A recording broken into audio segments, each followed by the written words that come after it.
friends, welcome to my Durja. I'm Shreya Shah, a child birth educator. I am Dr. Tanvi Devdhar. I am a pediatric physiotherapist. Doctor मेरा बच्चा खाना नहीं खा रहा है, मेरा बच्चा कुछ भी खाना नहीं खा रहा है, मेरा बच्चा सिर्फ प्यूरी का खाना खा रहा है. मेरे बच्चे को तो चबाना आता ही नहीं है, चबाने को तो मेरे बच्चे को नफरत है उस चीज से. तो क्या एक्चुअली आप हेल्प कर सकते हो? Of course, glad to help. Okay, कोई पीडियाट्रिक फिजियोथेरेपिस्ट हेल्प कर रहा है. ओके, आप में से बहुत सारे लोग ये सोचते हो श्रेया आप हेल्प करोगे. श्रेया का आप हेल्प करती है to make you understand nutritionally balanced food, उसको सही वे में इंट्रोड्यूस कैसे करना है, कभी करना है, फिंगर फूड क्या होता है, राइट एज क्या है. बट मेरा बच्चा तो राइट एज क्रॉस कर चुका है, मेरा बच्चा तो ऑलरेडी 18 मंथ्स प्लस है, फिर भी कुछ नहीं खा रहा है. तो फिर डॉक्टर तन्वी, पीडियाट्रिक फिजियो का क्या रोल आएगा और क्या कोई साइंटिफिक टर्म है जो हम लोग को समझनी चाहिए जब भी बच्चा खाना नहीं खाता? राइट इसमें दो चीज़ें हैं. हमें देखना है कि पहले तो बच्चे को ओरो सेंसरी इश्यूज है क्या. तो अभी ओरो सेंसरी इश्यूज क्या होते हैं, उसमें दो चीज़ें हैं. एक तो हमारा बच्चा हाइपो सेंसिटिव है, जैसे कि उसके मुंह में हम चीज़ें डाल रहे हैं बट वो सिग्नल्स उसके ब्रेन तक पहुंच नहीं रहे हैं, तो बच्चा पॉकेटिंग बहुत सारी चीज़ें मुंह में पकड़ के रखता है. यस. नहीं तो कोई कोई बच्चे ऐसे भी रहते हैं कि उनको स्पेसिफिक टेक्सचरल फूड पसंद नहीं है. जैसे कि उनको खिचड़ी रहती है हमारी जो थोड़ी सॉफ्ट वेट मशी रहती है वो पसंद नहीं है, लेकिन वो बिस्किट खाएंगे, पापड़ खाएंगे, जो चबाने के बाद उसका क्रंची चीजें, उसका आवाज आता है. तो पहले हमें ये देखना है कि हमारे बच्चे को खाने के टेक्सचर्स में कोई प्रॉब्लम है क्या. Very important. ओके. सेकेंड चीज इज, बहुत सारे बच्चों को ऐसे भी रहता है कि उनको फूड के टेम्परेचर की वजह से भी वो सेंसिटिविटी रहती है. मैं दांत के सेंसिटिविटी के बारे में बात नहीं कर रही हूँ, मैं हमारे ओवरऑल माउथ कैविटी के सेंसिटिविटी के बारे में बात कर रही हूँ. कोई कोई बच्चे एकदम ठंडा खाना अवॉइड करते हैं, कोई कोई बच्चे गर्म खाना अवॉइड करते हैं. तो अगर वो टेम्परेचर का खाना भी हम उनको इंट्रोड्यूस कर रहे हैं और बच्चा नहीं खा रहा है, तो हमें लगता है कि बच्चा खा ही नहीं रहा है. तो that is the second thing. First is your texture, second is your temperature.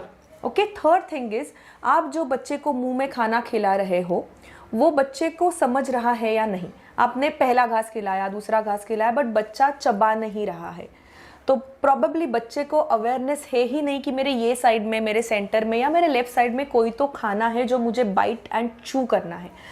सो ओरो सेंसरी अवेयरनेस बच्चे का पुअर है. उसके भी वजह से बच्चा बहुत सारा खाना मुंह में दबा के रखता है और वो बच्चे स्वॉलो नहीं कर सकते हैं.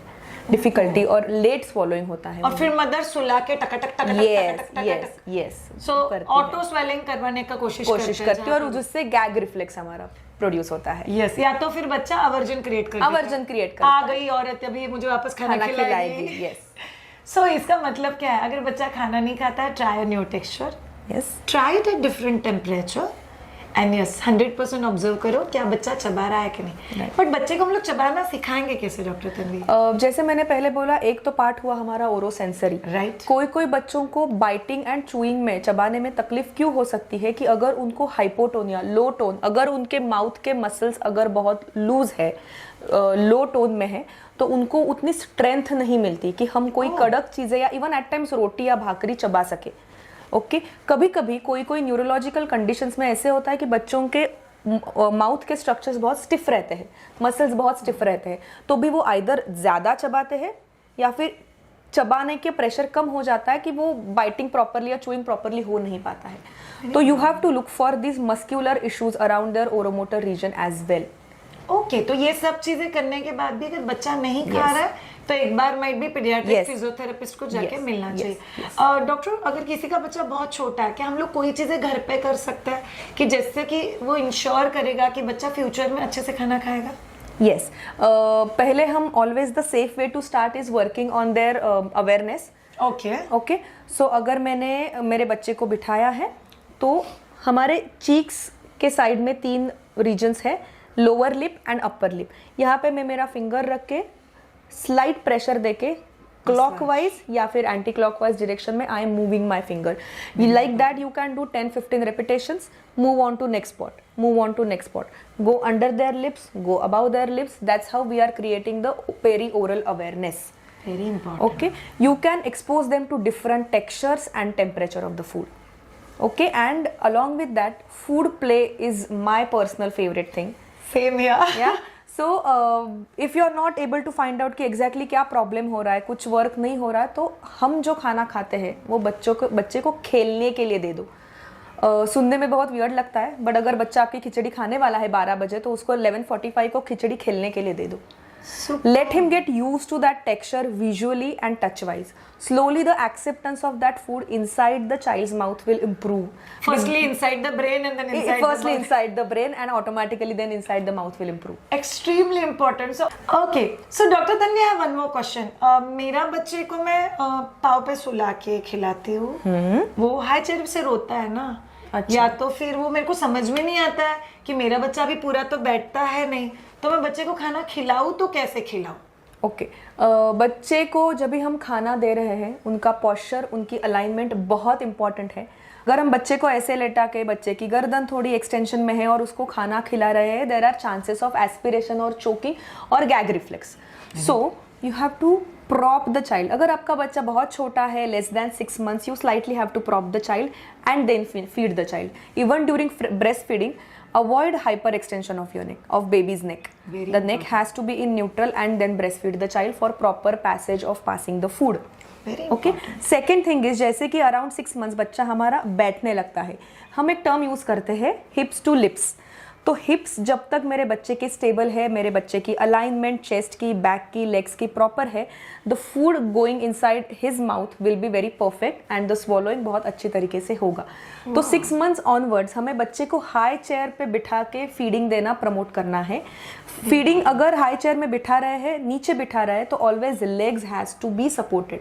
आई as a physiotherapist I don't tell you to let your child's leg dangle on the हवे में ही पैर तैर रहे, ये मुझे नहीं चाहिए. बच्चा अगर नीचे बैठ रहा है तो पैर जमीन के ऊपर रहेंगे, बच्चा अगर ऊपर बैठ रहा है तो हमें उसको एक प्रॉपर फुट रेस्ट देनी है. So my child is in very good alignment and now I am feeding the child. Always remember, before your child eats the food, he has to develop that positive relationship.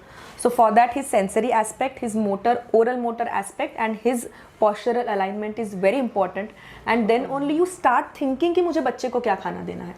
But before that, all these 3 factors needs to be taken into consideration very seriously and from very early of baby's life. Doctor Tanvi, affordability नहीं है घर पे that कोई high chair खरीद सकता है.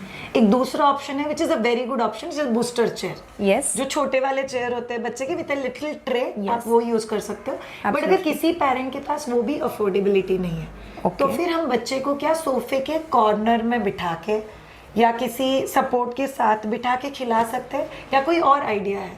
सोफे के कॉर्नर में अगेन मैं नहीं बोलूँगी बिठाना है, क्योंकि सोफा का जो फोम रहता है it is very soft. If my hips are not activated well, I won't eat well food from my lips. जैसे मैंने पहले वो जो फिनोमिनॉन बोला हिप्स टू लिप्स. तो अगर बच्चे को कोई फर्म सरफेस पे बिठाओ, हम आपके खुद के लैब में बिठाओ या फिर छोटी बच्चों की जो चेयर आती है उसमें साइड में कुशनिंग डालो, पीछे पिलो डालो, सो दैट बच्चा इज एकदम sitting compact, he is sitting straight, legs are supported, और उसके बाद बच्चे को फीडिंग करवाना है. Very good. तो अगर किसी को सोफे के कॉर्नर में बिठाना है तो बेस फोम का नहीं चलेगा.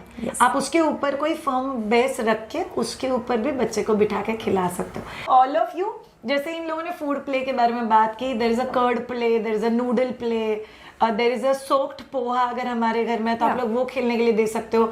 आप लोग भाकरी जैसे हम लोग टच करते हैं, it has a very different texture. Rice which is a meshy rice आप लोग बच्चे को दे सकते हो. सो इन श्योर दैट आप बच्चे को अलग अलग चीजें दो. सो मेरा बच्चा खाता ही नहीं है, इसका मतलब बच्चे में कोई प्रॉब्लम नहीं है. Firstly we have to understand क्या हम लोगों ने प्रॉपरली स्टार्ट किया है. दूसरा चीज क्या हम लोगों ने प्रॉपर एक्सपेरिमेंट किया है. तीसरा चीज क्या हमने बच्चे को प्रॉपर एक्सपेरिमेंट करने के लिए दिया है. चौथा चीज क्या हम लोगों ने घर पे चीजें की है जो हमको स्टिमुलेशन के लिए करनी है. अगर ये सब करके काम नहीं होता है तो पांचवा चीज, डॉक्टर्स तो है ही आपको हेल्प करने के लिए, बट यूजुअली ऐसे केसेस में, doctor Tanvi this is my personal observation, ऐसे केसेस में यूजुअली पेडियाट्रिशियन आपको हेल्प नहीं कर पाएंगे. वो क्या बोलते नहीं, आप देते रहो बच्चा एक दिन जरूर खाएगा. So might be going to a pediatric physiotherapist can help you all big time. So do think about it. ये आप में से कोई अगर पुणे में रहता है तो डॉक्टर तन्वी के कॉन्टैक्ट डिटेल्स, क्लिनिक के details I am putting in the description. पक्का जाके उनको मिलो and get your issues resolved. Being peaceful mother is a treat for everyone. Thank you so much, Dr. Tanvi. Thank you so much, viewers. See you all next video. Bye.